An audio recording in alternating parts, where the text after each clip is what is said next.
მოგესალმებით ვაშინგტონიდან, ეთერშია ამერიკის ხმის ყოველკვირეული გადაცემა ვაშინგტონი დღეს, რომელიც თქვენთვის ამერიკის შეერთებულ შტატებში მზადდება. ახლა კი მოკლედ იმ თემების შესახებ, რომელზეც ჩვენი გუნდი ამ კვირის განმავლობაში მუშაობდა. როგორ აფასებენ ევროპარლამენტარები ევროპის საბჭოს საპარლამენტო ასამბლეის გადაწყვეტილებას, რომელიც თბილისს ახალი არჩევნების დანიშვნისა და პოლიტპატიმრების გათავისუფლებისკენ მოუწოდებს. პრეზიდენტი დონალდ ტრამპი საარჩევნო დანაპირებს ასრულებს. შეერთებულ შტატებში საიმიგრაციო რეგულაციები მკვეთრად გამკაცრდა. უკრაინისთვის ომის დასაწყისში გადაცემული ამერიკული ჯავშან ტრანსპორტიორი დღესაც სასიცოცხლოდ მნიშვნელოვან როლს ასრულებს ქვეითთა თავდაცვასა და საიერიშო ოპერაციებში. ევროპის საბჭოს საპარლამენტო ასამბლეამ 114 ხმით 13-ის წინააღმდეგ მხარი დაუჭირა რეზოლუციას, რომლითაც ის საქართველოს მოუწოდებს 2025 წლის აპრილამდე გაათავისუფლოს პოლიტპატიმრები და დანიშნოს ახალი საპარლამენტო არჩევნები. რა პოლიტიკური გზავნილია ეს ბრიუსელიდან საქართველოს მთავრობისადმი და შექმნილი კრიზისიდან გამოსასვლელად როგორი უნდა იყოს ევროკავშირის პოლიტიკა ქართული ოცნების ხელისუფლებისადმი. ევროპარლამენტარებს ჩემი კოლეგა ამერიკის ხმის ჟურნალისტი მარიამ უგრეხელიძე ესაუბრა. გასული კვირის განმავლობაში ევროკავშირში საქართველოს განხილვის ერთ-ერთი მთავარი თემა იყო. კვირაჯერ ევროსაბჭოს საპარლამენტო ასამბლეის ხდომაზე ქართული დელეგაციის აკრედიტაციის ეჭუქვეშ დაყენებით დაიწყო, შემდეგ კი მკაცრი შენიშვნებითა და მოთხოვნებით დასრულდა. ევროსაბჭოს საპარლამენტო ასამბლეამ ქართული ოცნების მთავრობას აპრილამდე მისცა დრო იმისთვის, რომ ხელახალი არჩევნების თარიღი გამოაცხადოს. ევროპარლამენტარი მარკეტა გრეგოროვა ამბობს, რომ ხელახალი არჩევნების ჩატარება რეალურია, თუმცა ამისთვის საქართველოს ახლანდელი მთავრობისგან ცვლილებებისთვის მზაობა უნდა არსებობდეს. რა თქმა უნდა, ყველაფერი ქართული ოცნების მხრიდან გარკვეული ცვლილებებით უნდა მოხდეს. მაგალითად, ცვლილებები უნდა შეეხოს საარჩევნო კომიტეტს.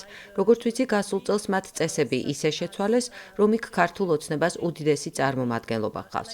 ასე რომ, რა თქმა უნდა, ეს პირვანდელ სახეს უნდა დაუბრუნდეს, რათა მეტი კონტროლი და ღიაობა იყოს. არჩევნები უნდა ჩატარდეს დამოუკიდებელი სუბიექტების ზედამხედველობის ქვეშ. ეს შეიძლება იყოს სადამკვირვებლო მისიები, ეუთო ან გაეროც კი, რასაც აირჩევენ. მაგრამ ნათელია, რომ ეს ვერ მოხდება ისევე, როგორც აქამდე ხდებოდა. მაშინ უბრალოდ იმავე პოზიციაში აღმოჩნდებით. თუმცა ამ ცვლილებებისთვის მზაობა ქართული ოცნების მთავრობას როგორც ჩანს ჯერ არ აქვს. სხდომის დასრულებისთანავე ქართული დელეგაციის წევრმა თეა წულუკიანმა განაცხადა, რომ ევროსაბჭოს საპარლამენტო ასამბლეის დათქმა ახალი არჩევნების დანიშვნაზე კატეგორიულად მიუღებელია, რომ ეს ცდება ამ ასამბლეის კომპეტენციას და ხელყოფს საქართველოს სუვერენიტეტს. უცნობია გაითვალისწინებს თუ არა ქართული ოცნება კიდევ ერთ დათქმას პოლიტპატიმრების გათავისუფლებას. ევროპარლამენტარები, რომლებსაც ჩვენ ვესაუბრეთ, ამბობენ, რომ ეს უმნიშვნელოვანესი საკითხია. პირველად ჩემთვის დაკავებულების ისტორიები, დაკავებული ჟურნალისტების, ოპოზიციონერების, დემონსტრანტების, ისეთი ხალხის, როგორიც მაგალითად ჟურნალისტი მზია ამაღლობილი და ბევრი სხვა, ძალიან შემაშფოთებელია. როდესაც თბილისში ვიყავი ევროპარლამენტის დელეგაციასთან ერთად, ჩვენ უბრალოდ კი არ დავდიოდით ცენტრალურ მოედანზე. არამედ იმ ადამიანებს ვესაუბრებოდით, რომლებიც წამების ფაქტებზე გვიყვებოდნენ. ეს არ არის უბრალოდ ანტიდემოკრატიული ქმედება. ამან ბევრ ჩვენგანს ბელარუსული ტრაექტორია გაგვახსენა. რაც შეეხება პოლიტპატიმრებს, ეს ძალიან შემაშფოთებელია. ჩვენ ევროპარლამენტში უამრავი პოლიტპატიმრის შესახებ ვსაუბრობთ. იქნება ეს ოპოზიციურად განწყობილი ჟურნალისტები თუ ყოფილი პრეზიდენტი მიხეილ სააკაშვილი, მაგრამ ამან არცად არ მიგვიყვანა. ერთადერთი ოპოზიციონერი ჟურნალისტი, რომელმაც საპატიმრო დატოვა, იყო ნიკა გვარამია, რომელიც ყოფილმა პრეზიდენტმა სალომე ზურაბიშვილმა შეიწყალა. სხვა შემთხვევაში ქართულ ოცნებას არაფერი გაუკეთებია პოლიტპატიმრების მდგომარეობის შესამსუბუქებლად. ასე რომ ახლა, როდესაც მათ უმრავლესობა აქვთ და კიდევ უფრო მეტ ადამიანს აპატიმრებენ, ძალიან პესიმისტურად ვარ განწყობილი მათი მომავლის შესახებ. ევროსაბჭოს საპარლამენტო ასამბლეის გადაწყვეტილებას წინ უსწრებდა დიპლომატიური პასპორტების მქონე ქართველი მაღალჩინოსნებისთვის ევროპაში მოგზაურობის ოფიციალურად შეზღუდვა. მარკეტა გრეგოროვა ამბობს, რომ ამ შეზღუდვას ორმაგი დატვირთვა აქვს და ის საქართველოში რუსეთის გავლენებზეც მიანიშნებს. ევროპა ამჟამად კვლავ არაპირდაპირ ომშია რუსეთთან. უკრაინის ბრძოლის ველის გავლით ჩვენც საფრთხეში ვართ. ასე რომ თუ ვთვლით, რომ კონკრეტული ქვეყნების ხელმძღვანელობა იქნება ეს საქართველო, ბელარუსი ან რომელიმე სხვა პუტინთანაა დაახლოებული, რა თქმა უნდა ეს ჩვენს ქვეყნებს საფრთხეს უქმნის შპიონაჟის, გავლენის, ლობიზმის მიმართულებით. ასე რომ ეს არა მხოლოდ სიმბოლური, არამედ ერთგვარი თავდაცვითი ნაბიჯიცაა. ეს არის ერთის მხრივ ის, რომ არჩევნებში ჩარევის გამო მათ საქართველოს მთავრობას პასუხს ვაგებინებთ, მაგრამ ასევე ევროპელებსა და ევროპულ ინტერესებს პუტინის გავლენისგან ვიცავთ, რაც ახლა საქართველოს ზოგიერთი მაღალჩინოსნისგან შეიძლება გავრცელდეს. საქართველოს საკითხს ევროსაბჭოს საპარლამენტო ასამბლეა აპრილში კიდევ ერთხელ განიხილავს. სწორედ აპრილამდე აქვს საქართველოს დელეგაციას აკრედიტაცია მინიჭებული. აკრედიტაციის ამ გზით გასაჩივრება და მისი ასე დათქმებით გაცემა ჯერ აქამდე საქართველოს დელეგაციებისთვის არასდროს მომხდარა. ქართული ოცნება ამბობს, რომ ისინი ამ მიმართულებით იქამდე შეაჩერებენ მუშაობას, ვიდრე როგორც თავად ამბობენ, შანტაჟი არ შეწყდება. ევროსაბჭოს ასამბლეაში კი აცხადებენ, რომ ეს სამწუხარო ნაბიჯია და ორ მხარეს შორის დიალოგს კიდევ უფრო გაართულებს. მომავალ კვირას 3 და 4 თებერვალს საქართველოში მიმდინარე მოვლენების განსახილველად თბილისის ევროსაბჭოს კონგრესის საპრეზიდენტო დელეგაცია ეწვევა. შეერთებული შტატების პრეზიდენტმა დონალდ ტრამპმა ამერიკის სამხრეთ საზღვრებზე მიგრანტთა მოზღვავების გამო საგანგებო მდგომარეობა გამოაცხადა. მექსიკის საზღვრებზე ქვეყნის შეიარაღებული ძალებიდან ათასობით ამერიკელი ჯარისკაცი გაიგზავნა. ახალი საემიგრაციო პოლიტიკის მიხედვით სხვა ზომებთან ერთად ამოქმედდა მასობრივი დეპორტაციის გეგმა. დაიწყო საზღვრო კედლის მშენებლობის განახლებისა და განმტკიცების პროცესი. შეჩერდა უცხოეთის მოქალაქეებისთვის თავშესაფრის მინიჭების პროგრამა. დამატებით 1500 ამერიკელი ჯარისკაცი უერთდება მექსიკის საზღვარზე უკვე ჩასულ 2500-იან შემადგენლობას. ეს პრეზიდენტ ტრამპის ძალიან ძლიერი გზავნილია მთელი მსოფლიოსთვის. თუ შეერთებული შტატების კანონს და არ უღებთ, შინ დაგაბრუნებენ, დაგაკავებენ, გაგასამართლებენ, ნუ ჩამოხვალთ. თეთრი სახლის ადმინისტრაციის განმარტებით ჯარისკაცები სამართალდამცავებს საზღვრების უკეთ გაკონტროლებაში, მიგრანტთა შეკავებაში და ფიზიკური ბარიერების აღმართვაში დაეხმარებიან. მომდევნო კვირებში იქ არმიის კიდევ უფრო მეტ ქვედანაყოფს ელიან. მართალია ჯარისკაცების ნაწილი შეიარაღებულია, მაგრამ ისინი მიგრანტებს არ დააკავებენ, რადგან არმიას სამართალდაცვით ქმედებაში ჩარევა კანონით ეკრძალება. თუმცა თუ პრეზიდენტი დონალდ ტრამპი ქვეყანაში შეჭრის აქტს აამოქმედებს, მაშინ ჯარისკაცებს ამერიკის ტერიტორიაზე ადამიანთა დაკავების, ჩხრეკისა და სხვა ქმედების უფლება მიეცემათ. ტრამპს ეს პრობლემა არ გამოუგონია, მაგრამ ისიც აშკარაა, რომ მას სურს საზღვრების უფრო მეტად დაცვა, ვიდრე ამას თეთრ სახლში მისი წინამორბედები განსაკუთრებით დემოკრატები აკეთებდნენ. არმიის ქვედანაყოფები მესაზღვრეებს ქვეყანაში არალეგალურად მყოფი ადამიანების დეპორტაციაშიც ეხმარებიან. თავდაცვის დეპარტამენტის წარმომადგენელთა ცნობით, მათ სამხედრო თვითმფრინავებით სამხრეთ ამერიკის მიმართულებით უკვე არაერთი რეისი განახორციელეს. პრეზიდენტ დონალდ ტრამპის გადაწყვეტილების საფუძველზე სამხრეთ ამერიკის ქვეყნებში მიგრანტთა მასობრივ დეპორტაციას არაერთგვაროვანი შეფასებები მოჰყვა. კოლუმბიის შემთხვევაში ორი ქვეყნის ლიდერებს შორის სოციალურ ქსელ ტვიტერზე სიტყვიერი დაპირისპირებაც კი მოხდა. კოლუმბია შეერთებული შტატების ერთ-ერთი წამყვანი არა ნატოს წევრი მოკავშირეა, რომელიც ვაშინგტონში უახლოეს დღეებში მომხდართან დაკავშირებით დელეგაციის გაგზავნას გეგმავს. შეერთებული შტატების პრეზიდენტმა დონალდ ტრამპმა საიმიგრაციო პოლიტიკის გამკაცრების თაობაზე საარჩევნო დაპირების შესრულება პოსტზე მოსვლისთანავე დაიწყო. ამერიკული მედიით ვრცელდება ვიდეოები, სადაც ჩანს თუ როგორ ამგზავრებენ ასობით უსაბუთო მიგრანტს სამხრეთ ამერიკის ქვეყნებში, მათ შორის გვატემალასა და კოლუმბიაში. გასულ უქმეებზე კოლუმბიის პრეზიდენტმა გუსტავო პედრომ უარი თქვა შეერთებული შტატებიდან აფრენილი ორი დეპორტირებული მიგრანტებით სავსე თვითმფრინავის მიღებაზე, რაც სოციალურ ქსელ ტვიტერზე ორი ქვეყნის ლიდერთა სიტყვიერი დაპირისპირებით დასრულდა. მხარეები ერთმანეთის მიმართ არც შეურაცხყოფას და არც ტარიფებით მუქარას მორიდებიან. საბოლოო ჯამში რამდენიმე საათის შემდეგ ბოგოტა ვაშინგტონთან დათმობაზე წავიდა და მიგრანტები მიიღო. ახლა საზოგადოებრივი და ეროვნული უსაფრთხოების საკითხებს ვწყვეტთ. პრიორიტეტებით ვსაზღვრავთ. პრეზიდენტ ტრამპის პირობას ვასრულებთ. თუმცა მოგვიანებით ქვეყნის მასშტაბით მეც დავაკავებთ. კოლუმბიის საგარეო უწყება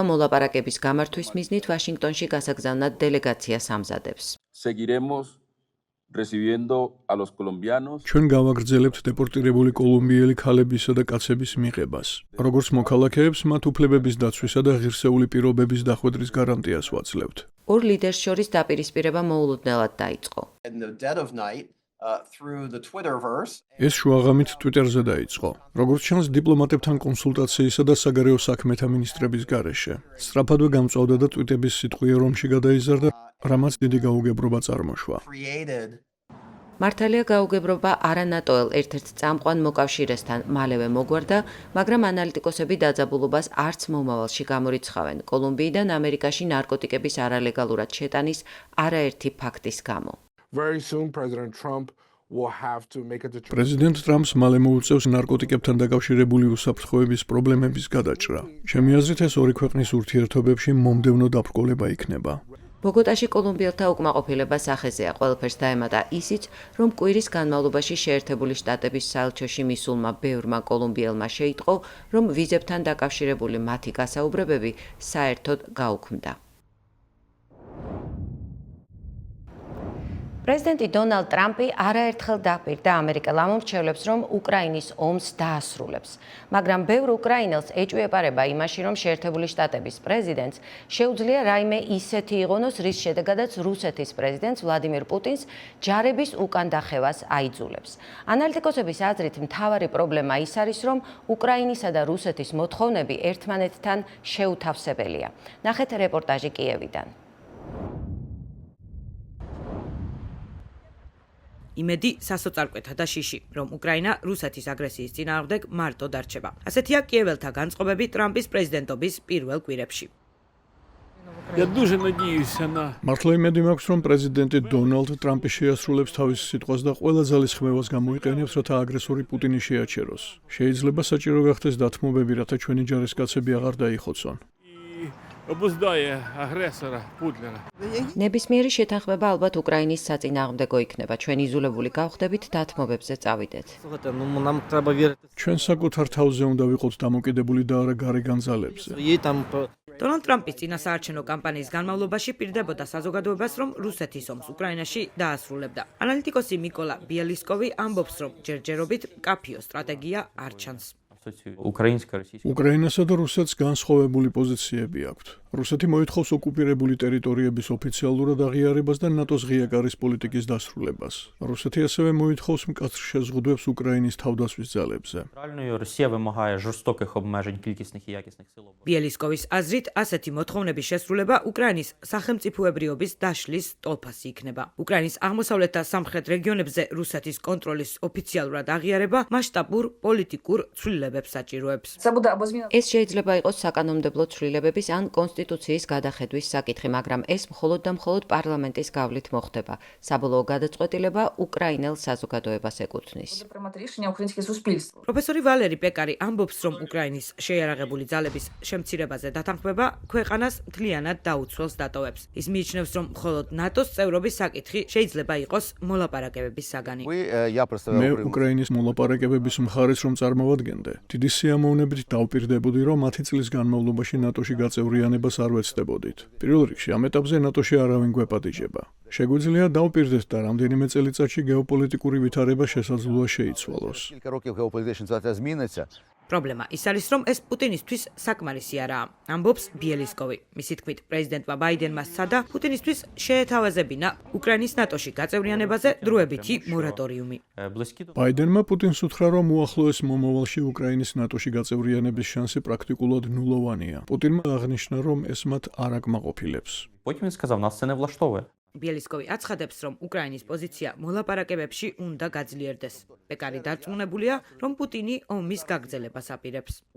პუტინს გონია, რომ ყველაფერი კარგად მიდის და მოლაპარაკებების მაგიდასთან არ დაჭდება. პრეზიდენტი ტრამპი ნავთობის ფასების დიდ ცვლილებას პირდება. თუ ნავთობის ფასები მკვეთრად დაეცემა, რუსეთის ეკონომიკა ჩამოიშლება, მაგრამ ამისთვის ბევრი მოთამაშის თანამშრომლობა იქნება საჭირო. პრეზიდენტმა ტრამპმა განაცხადა, რომ მალე პუტინთან ისაუბრებს, რათა უკრაინის წინააღმდეგ რუსეთის ომი დაასრულოს. მან ასევე თქვა, რომ უკრაინა მზადაა შეთანხმებისთვის. პრობლემა უკრაინის პრეზიდენტ ვოლოდიმირ ზელენსკის თქმით ისაა, რომ პუტინი მზადაა ომი გააგრძელოს.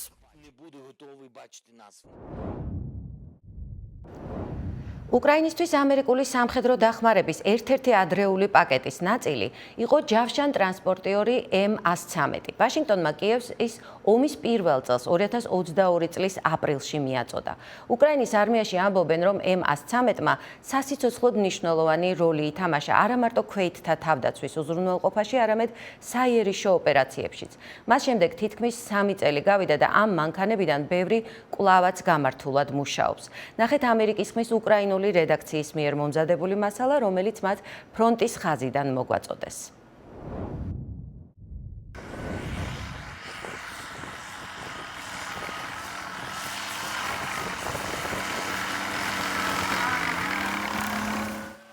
უკრაინელი ჯარისკაცი ვიტალი კოვალჩუკი მეტსახელით პასპარტუ ამბობს, რომ მისი ჯავშან ტრანსპორტიორი არის იმ მიზეზის ნაწილი, რისიც წყალობითაც ის ჯერ კიდევ იბრძვის.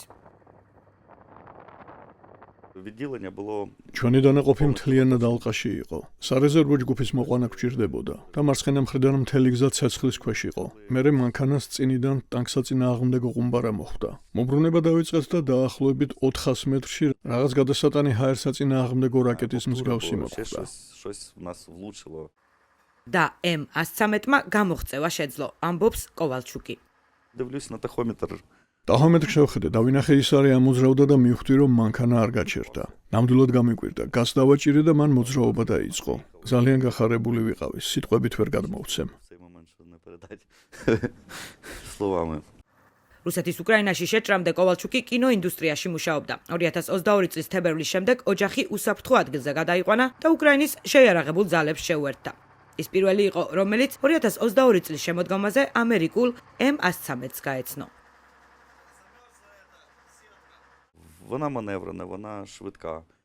ის მოქნილი და სწრაფია. საბჭოთა BMP-სა და ტანკებთან შედარებით ბევრად უფრო უხმაურო და მანევრულია.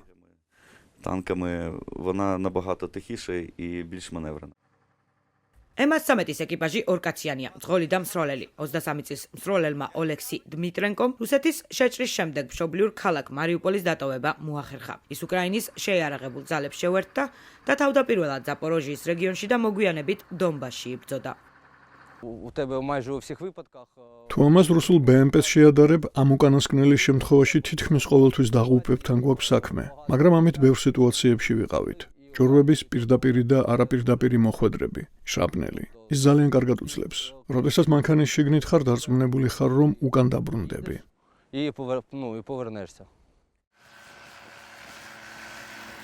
2024 წლის დეკემბერში უკრაინის თავდაცვის სამინისტრომ განაცხადა, რომ ზოგიერთი M113 ახალი საბრძოლო მოდულებით გააუმჯობესეს, რომელიც მსროლელს საშუალებას აძლევს მანქანის შიგნიდან ისროლოს, რაც მას უფრო ეფექტურს ხდის.